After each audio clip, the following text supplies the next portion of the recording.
Y esas señales, en mi opinión, han sido buenas, las expectativas que se han ido generando han sido positivas. La noticia que hoy día, por ejemplo, aquí estamos escuchando es una gran noticia desde el punto de vista de generación de confianza, de credibilidad, de generación de expectativas de cómo este país va a ir saliendo adelante, así como todos los otros de la crisis que estamos viviendo. A mí me gustaría ver qué lectura usted le da a lo siguiente. Hoy día se está manejando la información de que el Fondo Monetario necesita 500.000 millones de euros adicionales para ayudar a los países miembros más afectados por la crisis económica mundial. También se está diciendo que los ministros de Finanzas de la UE han llegado hoy a un principio de acuerdo para aumentar la contribución de los miembros europeos desde 75.000 millones de euros a 125.000 millones, que es más o menos equivalente a unos 178.000 millones de dólares. Y también se habla de que va a haber una reunión del grupo G20, del grupo de los 20, entre otras cosas, para tratar el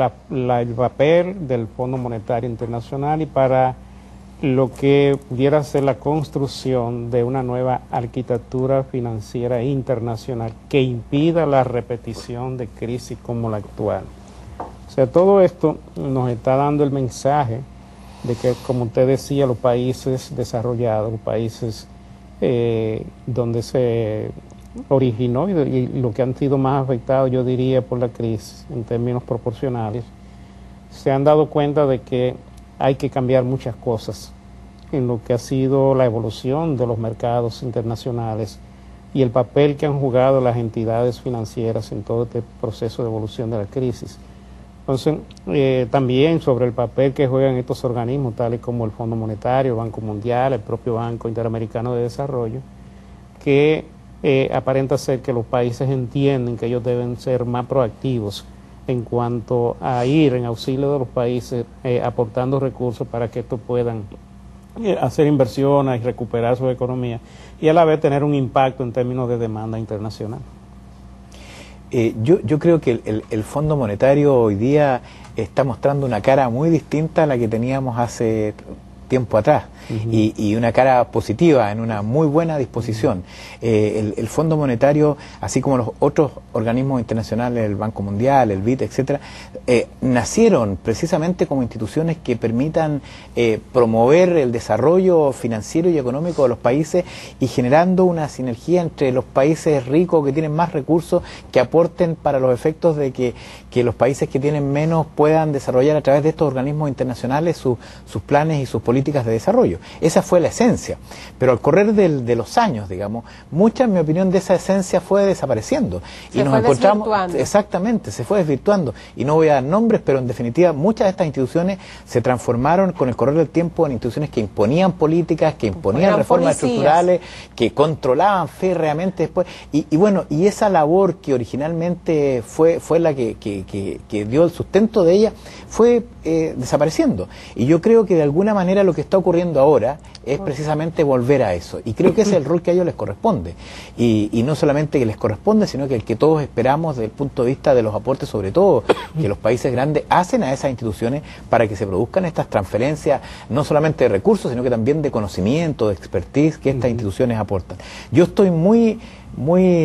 esperanzado, exactamente, en lo que están haciendo hoy día estas instituciones, y especialmente el Fondo Monetario, que yo creo, como decía, que ha cambiado completamente su cara. No hay que olvidar que había en algunos países, y esto no es información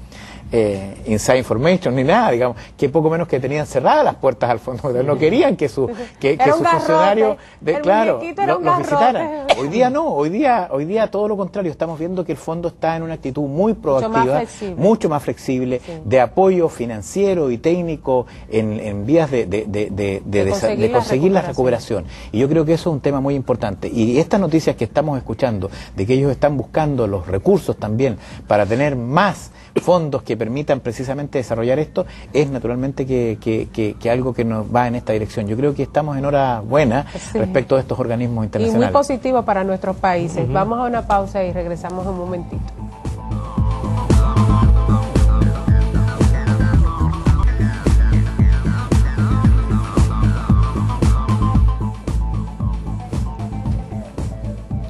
Bien, don Julio, ya que usted nos ha dado estas pinceladas de lo que usted, su visión sobre lo que ha estado ocurriendo y las decisiones que han tomado los países desarrollados con respecto a la crisis y la forma como ellos las han estado enfrentando, que obviamente deja un ambiente mucho mejor y optimista, si se quiere, porque nos hemos dado cuenta de que hay un concierto en las grandes economías en el sentido de ir casi por la misma línea en cuanto a cómo enfrentar la crisis mundial. Y esta respuesta y estas gestiones que está haciendo el fondo no son por casualidad, porque si uno analiza, el grupo de los 20 es prácticamente el dueño del fondo. Y si ellos le dicen al fondo, aprieta y comienza a presionar a los países pobres para que hagan menos gasto, eso es lo que el fondo va a hacer. Ahora la corriente es a la inversa. Ahora de lo que se trata es de gastar más, de poner las economías a utilizar más recursos para que esa demanda que ha estado más o menos lenta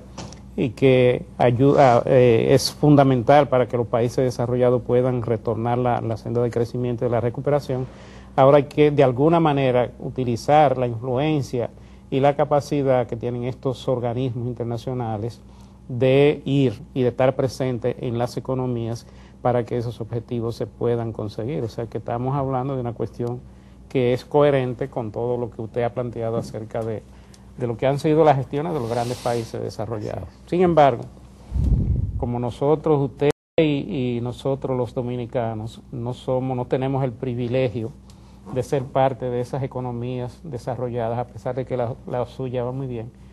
A nosotros nos gustaría que usted nos dijera qué ha pasado con Chile, con su país, cómo ha sorteado toda esta crisis, y para ver si nosotros los dominicanos podemos tener alguna enseñanza sobre esto. Bueno, en Chile, como en todos los países, nos llegó también la crisis y en términos específicos yo quisiera destacar tres cosas importantes, digamos. Lo primero que llegó, pero pilló en buen pie la situación, sobre todo fiscal, en nuestro país. Reservas importantes. Chile tenía reservas y tiene reservas muy importantes, producto de una política fiscal muy responsable, en términos de que cuando sobre todo el cobre estuvo en niveles de $3 la libra, digamos, y el presupuesto de la nación se hacía sobre la base de 0,50, 0,6 dólares la libra, el diferencial que iba quedando el gobierno y el Estado en general fue muy cauto en el sentido de ir generando reservas internacionales que se fueron naturalmente invertidas afuera, y que esas reservas han permitido cubrir muy bien las situaciones de déficit que se han producido producto de la crisis a nivel sobre todo global del país. Eso por una parte. Por otra parte, el Banco Central en Chile, la Junta Monetaria, en mi opinión, actuó en forma muy rápida, dando señales claras de qué es lo que había que hacer para que la recuperación fuese rápida. Y en ese sentido las señales fueron de ir bajando las tasas, como se está haciendo acá, en forma muy rápida y muy acelerada, y el Banco Central en Chile claramente un gran líder desde ese punto de vista, muy agresivo, muy proactivo en la recuperación. El Banco Central en Chile es una entidad autónoma que opera absolutamente independiente del gobierno, coordinado con las políticas económicas del gobierno, por supuesto, pero tomó una actitud muy de liderazgo, como decía, en ese sentido, y que la fue manifestando básicamente a través de una constante política de reducción de tasa, que el mercado lo recogió rápidamente, y que los bancos, opinión más o opinión menos, fueron traspasando esas tasas a los consumidores, a los clientes, a los créditos. Algunos han pensado que ha sido un poco más lento ese traspaso,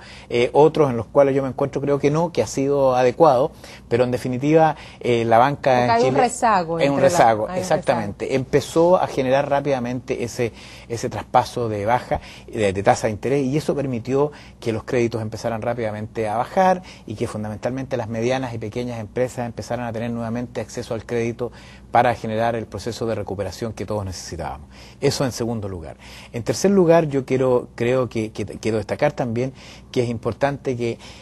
desde el punto de vista empresarial no se produjo una situación de desborde en términos de que aquí hay que cerrar programas, políticas de inversión que se tenían de largo plazo, restringirlas, como ocurrió en muchos países, sino que yo diría que el sector empresarial confió en que la situación iba a tener un nivel de recuperación rápida.